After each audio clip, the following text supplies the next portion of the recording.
is the new 15-inch M2 MacBook Air, and while it works fine out of the box, there are some easy things you can do in macOS to make it a much better experience. With setting changes, customization, and a few app downloads, here are 15 things that I did during my MacBook Air setup to make it a much better experience. And let's start that off by giving us more display space on this MacBook Air. Now, yes, the 15-inch MacBook Air does have a nice big 15-inch display, but you can get more display space out of it by changing the resolution. So to do this, just go to System Settings, and then just scroll down till you find Display.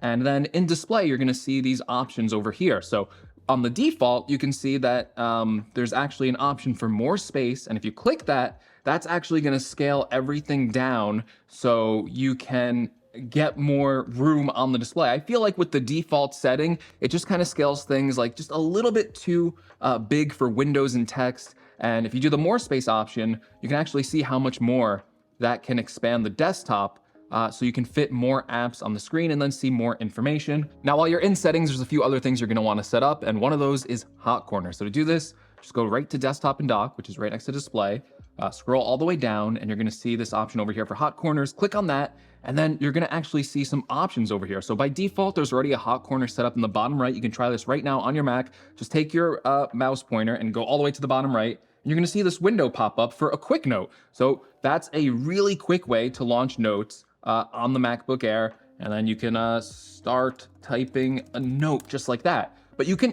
customize this much more than just notes, right? So in the top right, let's go ahead and change this to something else. Let's go for Launchpad, and then on the bottom left, we are going to change that to lock screen.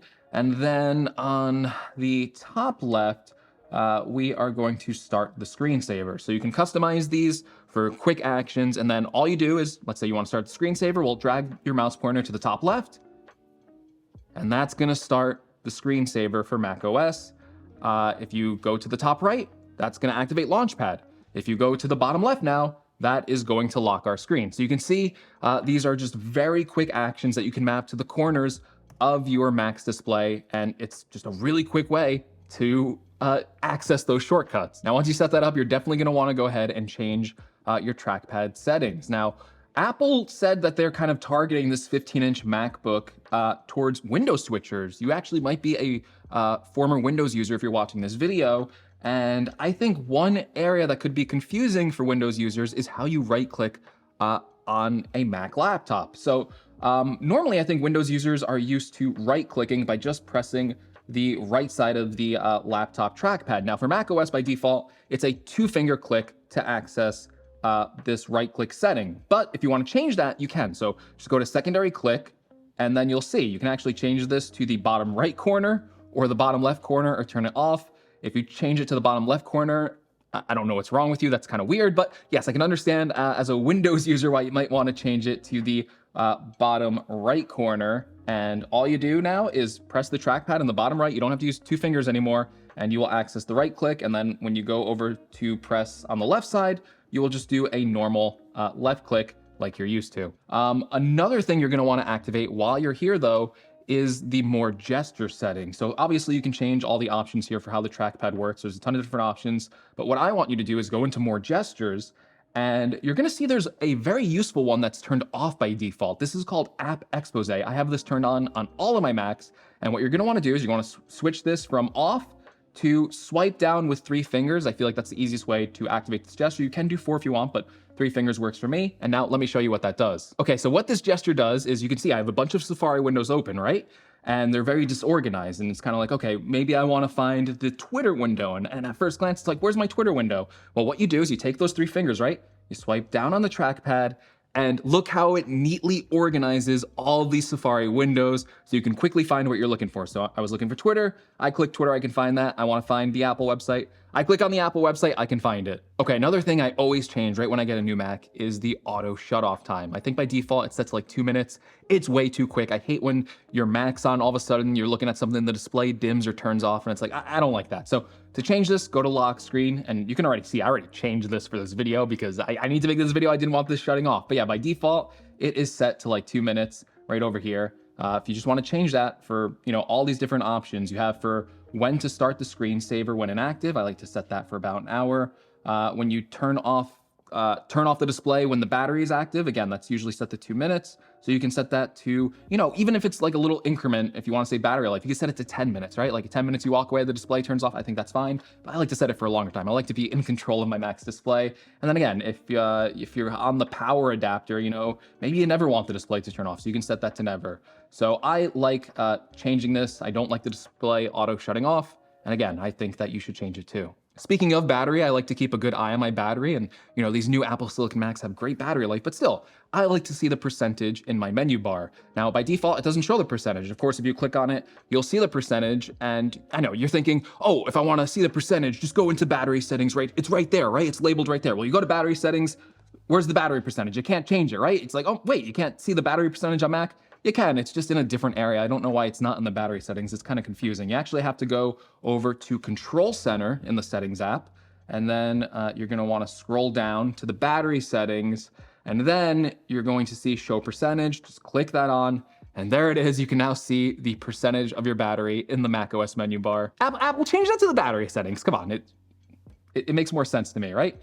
Another thing though with battery in macOS is, again, I mentioned Apple Silicon laptops, they have great battery life. But what if I told you, what if it could be even better?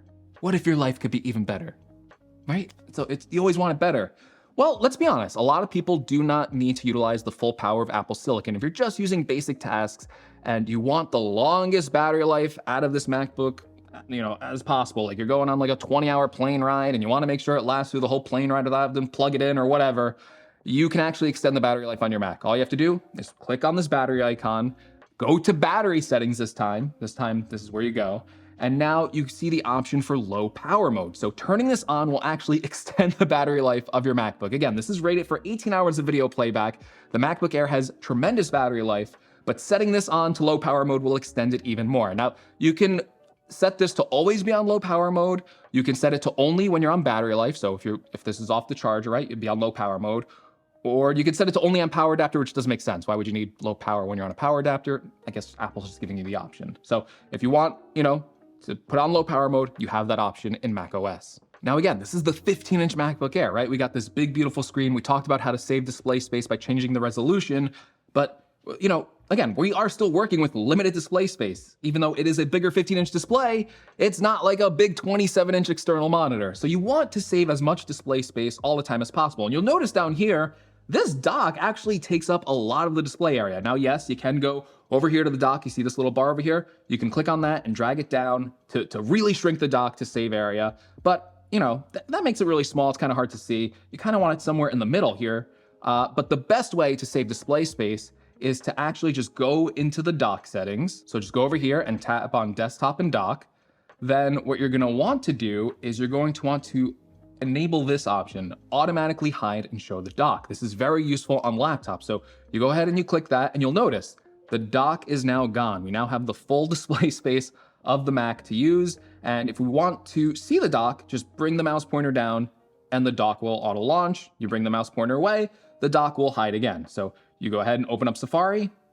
If you want to put the Safari window down here, you can still read everything that's down here in the Safari window, right? The dock is not going to launch when your app is down here. It's only going to launch when you bring your mouse pointer down, and then there it is. So that is pretty helpful.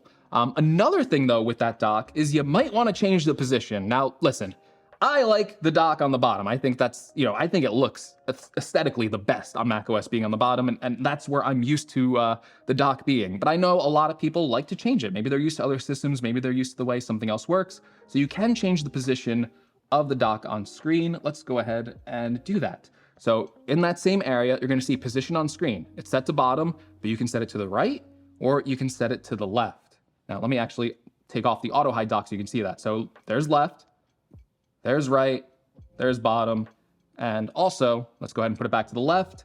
If you turn on auto hide the dock, of course it's gonna auto hide, then you just bring it to the left, and your dock appears. But I wanna show you something else real quick with the dock, right? And that is that you'll notice that there's a bunch of apps on there. So if you're new to macOS, you got a lot of commonly used apps. You got Safari, Messages, Mail, Maps, apps you might use, Photos, but you wanna add your own apps to this too. You wanna make it your Mac, you want the apps you use most in the dock.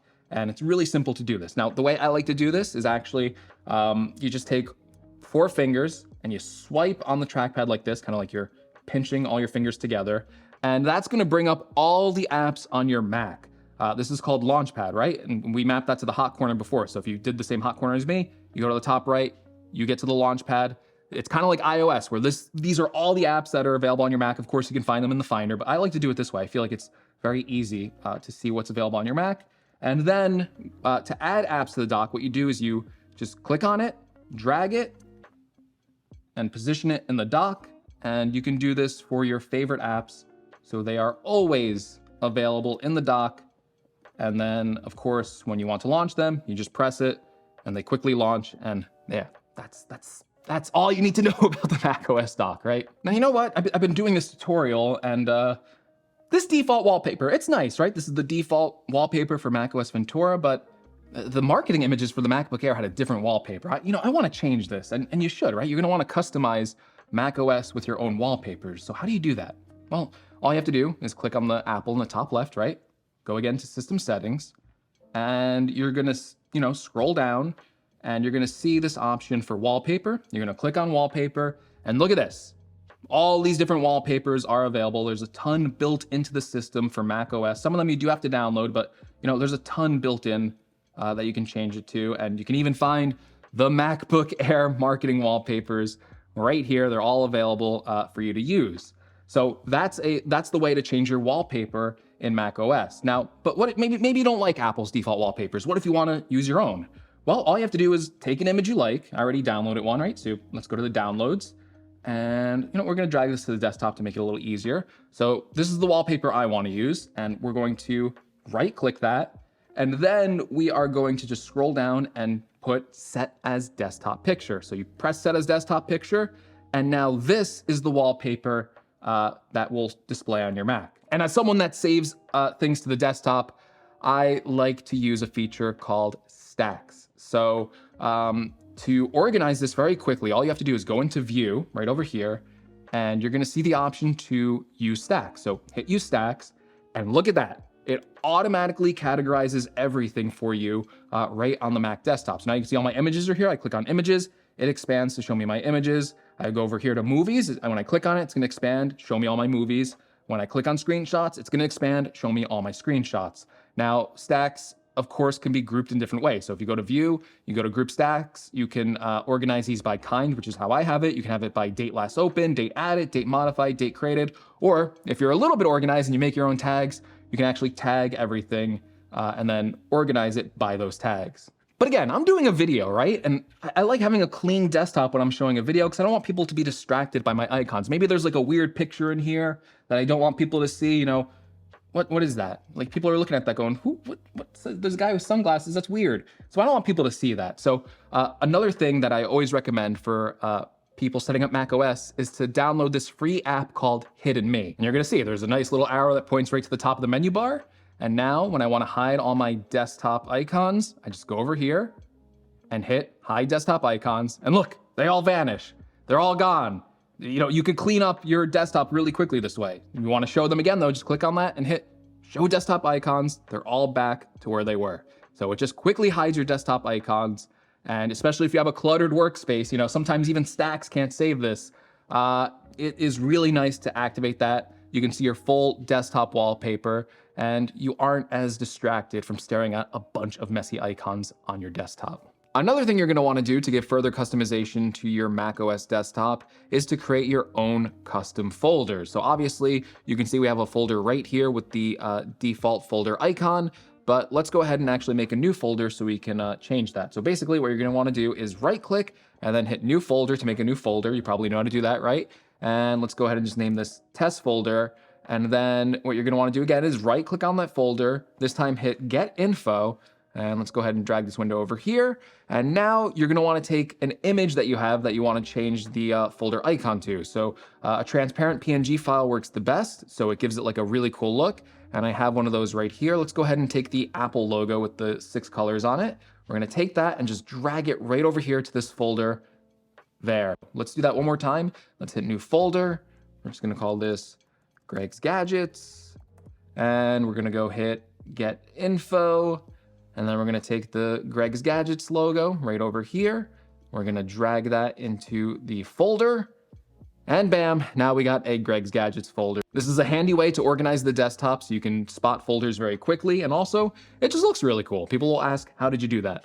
Now, speaking of organization, another thing you might want to try to do to manage your windows, especially if you're like new to macOS, is to use a feature called Stage Manager. So right now you can see we have the basic windowing system, and it works as a windowing system does, right? You open apps and you can place these windows anywhere, and sometimes it can be easy to get lost if you have a lot of windows open. So to kind of clean this up a bit, we can try Stage Manager. So to do this, go over to the Control Center right over here, and you're gonna see this option for Stage Manager. And all you have to do is click on that, and you're gonna see there's an option now to turn on Stage Manager. It kind of gives you an explanation how it works. You hit turn on Stage Manager, and what it does is it kind of neatly organizes all your windows into like this little dock over here. It's kind of, there's already a macOS dock, but you kind of have like this little sidebar of apps now. So you can see Safari's over here. If I open Safari, it brings me to my Safari window.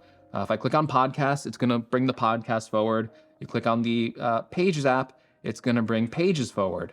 But then, let's say okay, you want more than just the Pages app open at once. You want to browse Safari too. Well, all you do is you just drag Safari over, and now that becomes its own separate kind of desktop in a way. So when you go over and click on the App Store, you're going to notice that the App Store comes to the front, but now Pages and Safari are grouped together. So next time I go and I need to go back and do my research and write my Word document, I go ahead and click on this, and that's going to bring it to the front. So again, you can do that for multiple things, right? Let's go ahead and do music and podcasts. Those are our listening apps. We're going to bring those both here. So if I'm listening to music or I want to change over to a podcast, I could do that. So let's go back to Safari and Pages. That's grouped together. Now music and podcasts are grouped together. So you can kind of see how that works. It's a pretty simple, easy way to organize things. But hey, if you don't like that, you can go right back into Control Center and turn Stage Manager off, and all your apps will come up. But kind of conversely, it remembers what apps you group together. So go ahead and click Stage Manager again, and you'll see all your apps are kind of grouped back to where they were. So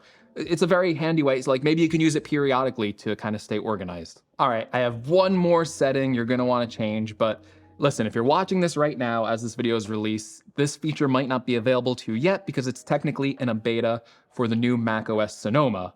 So actually, I'm gonna close this 15-inch MacBook Air. I'm gonna cheat a little bit because I don't wanna install the beta on my new MacBook Air, but I do have it on my older 14-inch MacBook Pro.